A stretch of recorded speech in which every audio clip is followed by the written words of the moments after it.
Today I'm going to do a review of the Parrot Nightshade. We're going over the positive things and the rather negative things. A very annoying thing is that the flight time is only 10 minutes and it's simply not enough. But you can buy extra batteries. Another bad thing is that the camera only allows pictures and it's a very bad quality. The range is 20 meters or 65 feet.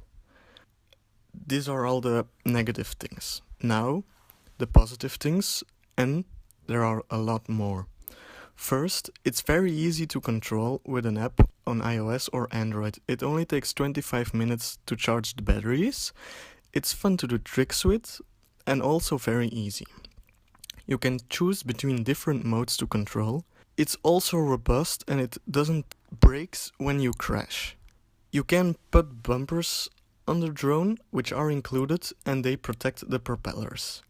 It stabilizes automatically, so you don't crash when you're not paying attention for a second.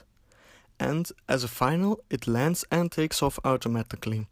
So if you are bad at landing, it does it automatically.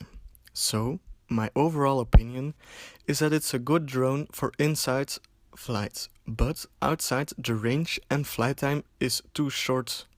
See you next time. Feel me like a Hellcat.